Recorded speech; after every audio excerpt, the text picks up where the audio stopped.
The words hit me like a punch to the stomach. You have cancer. I was frozen, sitting in that cold, sterile room, surrounded by silence. My family, my friends, they all acted like it wasn't a big deal. But I could feel it, deep in my bones, that something was horribly wrong. I wasn't prepared for what came next. I'm Emma, 32 years old, a daughter, a wife, and now a cancer patient. I spent my life trying to meet everyone else's expectations, but when I needed support, the most I learned the hard way. Sometimes, the hardest fight is to be seen, to be heard, and to take care of yourself. I had always prided myself on my independence, the way I could carry the weight of everything, no matter how heavy. So when the doctor looked at me across his desk and said the words that would change my life forever, I thought I could handle it. You have cancer. I heard the words, but my brain couldn't quite register them. I nodded, half in disbelief, half in shock, as the doctor began outlining a treatment plan, but I wasn't hearing him. Cancer? Me? I wasn't the type of person who gets cancer. It felt like some sick joke. I left the doctor's office in a daze. The world outside seemed too bright, too alive, while I felt like I was sinking into some kind of void. How could this happen to me? I couldn't process it, not in that moment. So I did what I knew best. I kept moving. I called my husband, David, expecting him to be shocked, concerned, to drop everything and rush to my side. But when I told him, his response was almost dismissive. You're fine. I'm sure it's just a scare. You always overthink these things. It wasn't what I was expecting. Not even close. I felt my heart sink as I tried to make him understand the gravity of the situation, but it was like he didn't even hear me. I wasn't asking for sympathy or pity. I just wanted someone to acknowledge that what I was facing was real. My mother was the same when I called her. She barely let me finish the sentence before telling me to take care of myself and not worry about it too much. Cancer runs in the family, honey, but you're young. You'll get through this. No questions, no support, just the hollow, rehearsed words everyone says when they want to sound comforting, but don't actually know what to say. I was left alone in my kitchen, phone still pressed against my ear, staring at the life that was supposed to be mine. Was this really happening? Was I going to fight this battle all alone? Days turned into weeks, and each day felt like a struggle I was silently enduring. The calls, the texts, they all came in with their well-meaning but empty words. Everyone said they were here for me, but I didn't feel it. I couldn't feel it. The problem wasn't that my family didn't care. It was that they couldn't see how serious this was. Cancer wasn't something you just got through. It wasn't something you brushed off as a passing illness, but that was exactly how they treated it. David was busy with work, as usual. He barely asked how my appointments went or how I was really feeling. He would check in every few days, his voice tight with stress, but the conversation would always veer back to his job, or the kids, or anything to avoid talking about what was really happening. It was like he couldn't handle the reality of it. And maybe I couldn't either, but I needed him to. I tried reaching out to my best friend Claire, but when I told her the news, there was a long silence on the other end. Finally, she spoke, her voice shaky, but not in the way I wanted. It was more like she was nervous for me, unsure how to react. Oh, wow. I didn't know. I don't really know what to say. It was the same with everyone. Nobody knew what to say. Nobody seemed to care enough to show up, to push through the awkwardness and really stand by me. I wasn't asking for a pity party, just honesty. I wanted them to admit the gravity of what I was facing, not pretend like it was nothing. By now, my physical health was deteriorating. The constant fatigue, the side effects of treatments, the endless doctor appointments, it was starting to take a toll. But it was my emotional state that had become the real problem. Every day, I felt more like a ghost in my own life, as though I was fading away and no one even noticed. And then it happened. In the middle of it all, when I couldn't bear to pretend anymore, I found something that might finally give me the peace and care I desperately needed, a 5-star resort, complete with world-class facilities, where I could not only relax but get the proper care I deserved. I didn't tell anyone. I didn't ask for permission or wait for approval. I was done trying to convince people I needed help. I was going to get the help I deserved, whether they understood it or not. I didn't tell anyone when I made the decision. In fact, I don't think I even gave myself the chance to think too much about it. It was more of a gut feeling, an overwhelming sense that if I stayed here, in this house, in this life, I was going to drown. I couldn't wait for anyone else to catch up with what I needed, so I decided to take control in the only way that seemed right at the time. I was leaving. I packed my things quickly, not bothering with most of it. What I needed were the essentials: a few clothes, toiletries, my medicine, and a phone charger. The rest, everything else, felt irrelevant. I couldn't bear to look at the clutter, the half-empty rooms that felt too full of memories. The house I'd spent years making a home now felt like a tomb. I found a place not far from here but light years away in terms of peace and serenity. A luxurious 5-star resort in a quiet corner of the city. I'd researched it for weeks, browsing their website and reviews, looking at the glowing testimonials of the care they provided to their guests. This place wasn't just for people on vacation. It was a sanctuary, a place for healing. A place where I could finally get the attention I hadn't been able to find anywhere else. I didn't even give David a chance to ask questions when I texted him my plans. I didn't wait for anyone's permission or their approval. I was done. Waiting. I needed to be in a place where I could focus on me. Not on pretending, not on managing everyone else's emotions about my diagnosis. The drive to the resort was long, and the silence in my car was thick with everything I hadn't been able to say. My mind kept playing back every dismissive comment, every casual excuse they had made, and with each mile, the weight of it lifted just a little bit. I wasn't sure what awaited me at the resort, but for the first time in weeks, I felt something close to hope. I arrived late in the evening, the lights of the resort twinkling like stars against the dark sky. As I checked in, I was greeted with a warmth I hadn't expected. The receptionist smiled at me, asked if I needed anything, and handed me a key card to my room. Simple, yes, but the kindness in her eyes felt like a balm to my soul. I hadn't realized how much I'd been missing that. Human warmth, genuine care. Not the forced, hollow words people threw my way, but the kind of attention that recognized I was more than just a diagnosis. I was a person, struggling, but still a person. The following days at the resort were a blur of treatments, rest, and something I hadn't felt in so long: genuine care.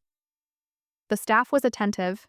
Every person I encountered, from the nurses to the doctors to the housekeeping staff, treated me with the kind of respect that I had been starved for. In the morning, I had a private consultation with a specialist who immediately took my condition seriously. He didn't brush off my symptoms or downplay the gravity of what I was going through. He asked questions, he listened, and most importantly, he didn't make me feel like I was wasting his time. Over the next few days, tests were run. The treatments I had started were adjusted, and every time I stepped into the medical spa, the therapists worked with such expertise that I could feel the tension leaving my body. The stress and anxiety I'd been carrying for months, even years, slowly began to dissipate. It wasn't just the physical care, it was the emotional space that I was given. At the resort, no one treated me like I was a burden. No one acted like I was just a thing to be fixed. I wasn't a person to be pitied or dealt with. I was someone who deserved care, attention, and kindness, no matter my illness. I spent my mornings doing light exercises in the resort's lush gardens, walking through paths lined with vibrant flowers. In the afternoons, I'd sit by the pool, reading or simply closing my eyes and letting the sounds of the water wash over me. Every moment, every day, felt like I was coming back to life. The treatments were working. My body was responding in ways I hadn't expected, but it wasn't just my body that was healing, it was my spirit. I was remembering what it felt like to breathe deeply without the weight of my family's indifference hanging over me. I was reclaiming something I had lost: myself. And for the first time in weeks, I didn't feel like I was invisible. I wasn't alone anymore. A week into my stay, I began to notice changes. It wasn't just physical improvements, though those were undeniable. It was the way I started to feel seen again, something I hadn't realized how desperately I needed. The days, blurred together in a good way. I no longer counted the hours waiting for the next call, the next message, the next question about my health from people who never quite understood. I was no longer attached to the anxiety that had defined so much of my life at home. I started to smile more. Really smile, not the half-hearted attempts I gave when people asked how I was holding up. But despite the peace, there was still a part of me that couldn't shake the feeling of betrayal. I hadn't shared my decision to come here with anyone. I didn't feel the need to explain myself. Yet, I knew that at some point I would have to face the inevitable conversation. The first call came from David. He sounded surprised, his voice tight. "So, you're really at a resort while you're sick?" It wasn't the question I was expecting. He didn't ask if I was okay or how I was feeling, not at first. It was all about the choice I made, about my absence. As if my decision to care for myself, to finally choose me, was the thing he couldn't wrap his head around. I didn't respond right away. I let the silence settle between us. I didn't owe him an explanation, but I knew this conversation was inevitable. Finally, I spoke. "David, this is the only place where I've felt seen since my diagnosis. No one at home has been able to give me that. Not you, not anyone." The words hung in the air, heavy with everything they represented. The resentment, the loneliness, the frustration that had been building for months, years even. He didn't respond right away. I could hear him breathing on the other end of the line, his disbelief palpable. "Emma," he said slowly, "I'm just worried about you. I don't know why you had to do this alone. You should have told me." "I tried," I said quietly. "But every time I reached out, you weren't there. I can't keep begging for someone to see me, David. I need to take care of myself." I waited for him to say something else, but he didn't. The conversation ended, not with a resolution, but with an understanding that things had changed. My absence from our home had been a wake-up call, not just for me, but for him too. After I hung up, I didn't feel angry or hurt or even relieved. I felt free. For the first time in a long while, I didn't feel like I was trapped in a cycle of needing validation from people who were never going to give it to me. I had chosen myself, and that was something I hadn't done in a very long time. As the days went on, I started to settle into the rhythm of the resort. My treatments were working, and I felt physically stronger with each passing day. I could breathe again without that constant weight of worry pressing down on my chest. For the first time since my diagnosis, I felt like I had some control over my life. But then, just when I thought I had everything figured out, my phone rang. It was my mother.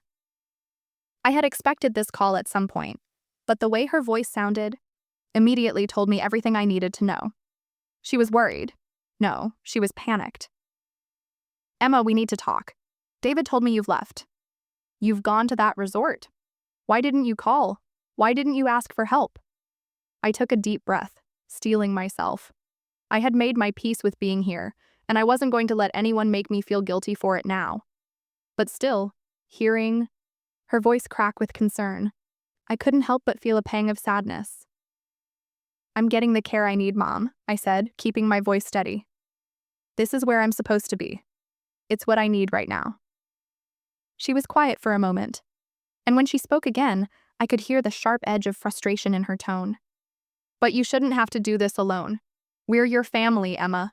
We should be there with you." Her words hit me harder than I expected. I had tried to reach out.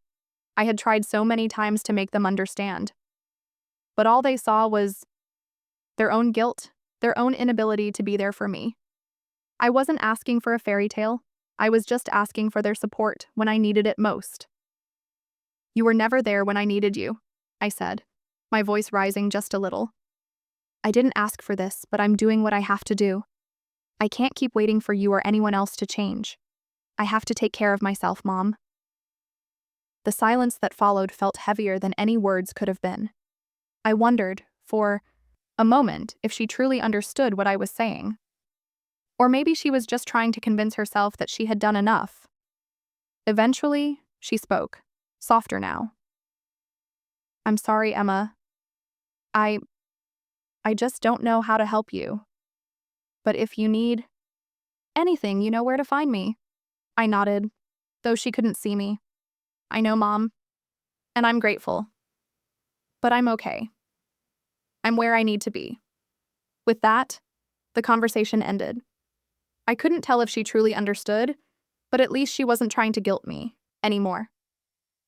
I was starting to realize that sometimes you can't rely on others to take care of you in the way you need. Sometimes the most important thing you can do is stand up for yourself, even when it feels like everyone around you is questioning your decisions. After hanging up, I sat by the window in my room, watching the light fade outside. I had come here to escape, to heal. But I knew that this journey was about so much more than just physical recovery. It was about finding my strength again, about learning that it was okay to choose myself, even when others couldn't or wouldn't understand. Why? I thought about David, about my mother, about everything I had left behind to be here. And for the first time in a long while, I didn't feel guilty. I had to do this for me. And maybe, just maybe, that was the most important thing of all. It was the following evening when I received another call. This time, it wasn't from David or my mother, but from an unexpected source. The voice on the other end was calm, measured, but unmistakable. It was the doctor at the resort. Ms. Emerson, I wanted to update you on the results from some of the additional tests we ran this morning, he said, his tone polite, but with a seriousness that immediately made me sit up straighter. My heart skipped a beat. I hadn't anticipated hearing anything so soon, and the weight of his words hit me like a wave. What did the tests show? I asked, trying to keep my voice steady, though a part of me already feared what he might say. The results are encouraging, he replied after a brief pause. However, there is something we need to discuss in more detail. My mind raced, and the silence between us felt endless. What does that mean? I finally asked, almost afraid to hear the truth. There's a new treatment option available that could make a significant difference in your recovery, the doctor said, his words reassuring but clipped. It's experimental, and while we've seen promising results, there's no guarantee. However, based on your test results, I believe it's worth considering. I sat in silence for a moment, trying to process the significance of what he had just told me. A part of me wanted to jump into action, to say yes immediately, but another part of me, perhaps the part that had been so crushed by others' indifference, was filled with hesitation. What's the catch? I asked, trying to remain cautious. What do I need to know? Nothing immediate. But this treatment requires a significant commitment of time and effort. There are some risks involved, and it's not something we can reverse once we start, he explained. We'll be monitoring you closely, of course, but it's something you should think about very carefully. I took a deep breath, feeling both relieved and overwhelmed. I had been so focused on just getting through the day, on surviving the moment, that I hadn't really considered what my future might hold. What if this was my chance? The opportunity I had been waiting for, the one thing that could truly change everything. Give me the details, I said, my voice steadier now. I wasn't going to let fear or uncertainty hold me back anymore. I had fought for this space too, heal, for this moment to choose my path, and now I had to make the choice. The doctor walked me through the procedure, explaining everything with the precision I needed to hear. The next step was mine to take, but for the first time in weeks, I wasn't afraid of the decision. This wasn't just about getting better physically, it was about choosing to move forward, no matter how hard the road ahead might be. The next few days passed in a blur. I spent hours in consultations, weighing my options, asking more questions than I had ever thought I would. The treatment the doctor had recommended was intense, but it felt like the only option I had if I was going to truly fight this battle. I wasn't the type of person to back down from a challenge, but I had learned the hard way that not every battle was fought on my terms. There had been so many moments in my life when I had fought for things that weren't really worth fighting for. But this was different. This was my life, my body, my future. And for the first time in a long while, I wasn't going to let anyone else decide how I faced this. The process was daunting. The experimental treatments involved long days of specialized care, cutting-edge procedures, and the kind of commitment I had never anticipated. But it wasn't just the physical toll that I worried about. It was the emotional labor. Could I really see this through when the very people who should have been by my side had left me to fend for myself? I wrestled with this for a while, caught between the past and the present. But slowly, a sense of clarity began to emerge. The isolation, the neglect, it had brought me here, yes, but it also had made me stronger. I had spent so much time trying to please others, to get their approval, to make them see me. But now, for the first time, I wasn't doing this for anyone but myself, and so I made my choice. I would go ahead with the treatment. I would fight. The process wasn't easy. There were moments when the pain was overwhelming, when I questioned if I had made the right decision, when the exhaustion felt like too much. But with each passing day, I saw small improvements. My energy began to return. I could breathe deeper without feeling the weight of fatigue crushing me. I was no longer fighting to survive, I was fighting to live. The phone calls from my family continued.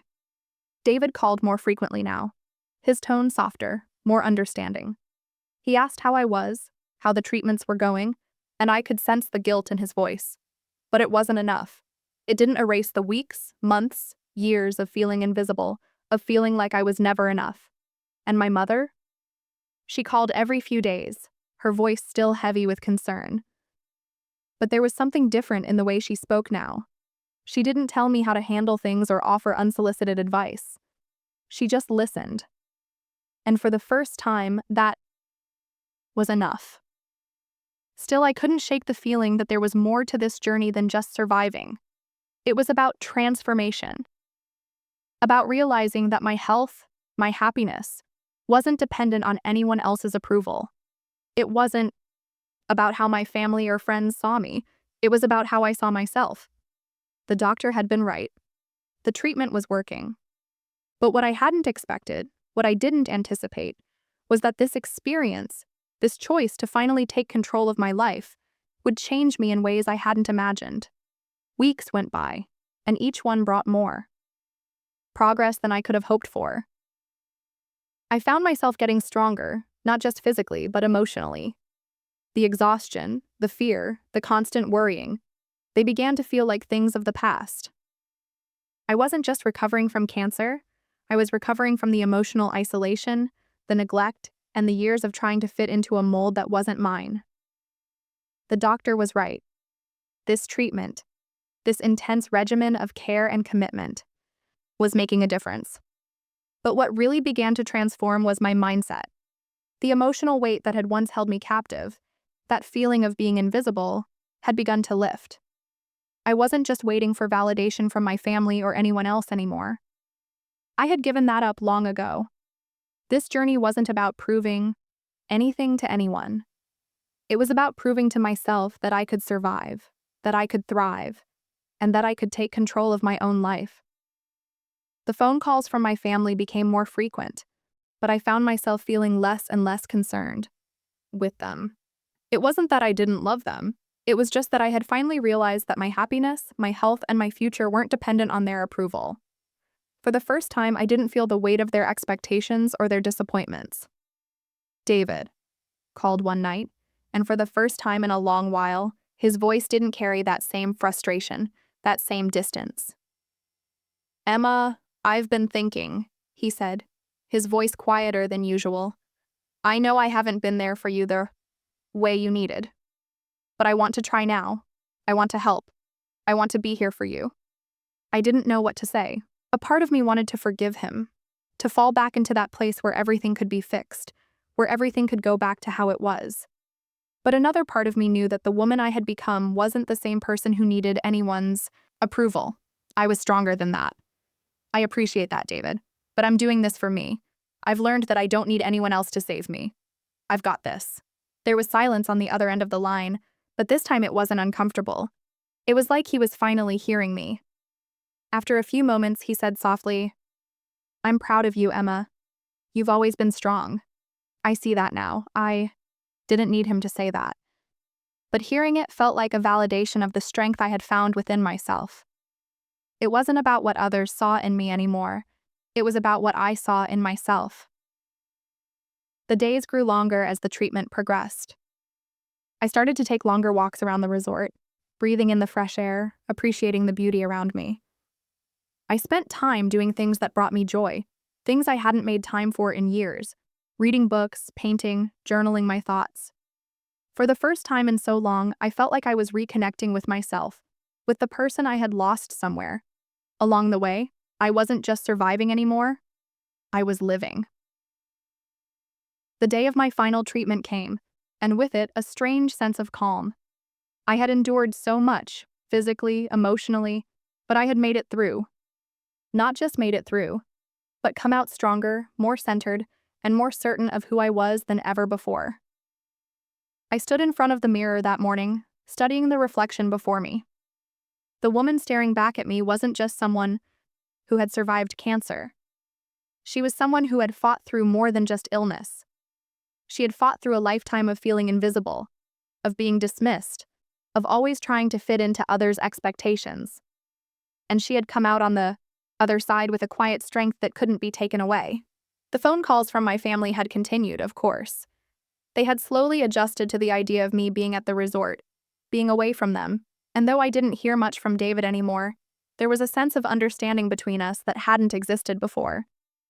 He had stopped trying to fix me. He had stopped trying to save me. I had already saved myself. And then there was the call from my mother, which was different this time too. She didn't ask for my forgiveness or beg me to come home. Instead, she said something that made my heart swell. "I'm proud of you, Emma. I think I finally understand. You've done the hardest thing of all, chosen yourself." I hadn't realized how much I had needed to hear those words until she said them. But even more than that, I realized I didn't need anyone else to say them. I had already chosen myself, and that had made all the difference. As I sat in the resort's garden that afternoon, reflecting on the journey I had made, I knew that things would never be the same again. The woman I was now was someone who had learned to trust herself, to listen to her own needs, and to find strength even in the darkest of times. The cancer had been a wake-up call, yes, but it had also been a catalyst for something much bigger, a deeper understanding of who I was, and the realization that my worth was never dependent on anyone else's approval. I didn't know what the future held. I didn't know if the cancer would return, or if I would ever be truly free from the weight of everything I had carried. But one thing was certain: I was no longer afraid. I had faced the hardest battle of my life, and I had come out on top, in the end. The greatest inheritance I could have ever received wasn't the treatments or the medical care, although they had been essential. It was the knowledge that I was enough, that I had always been enough.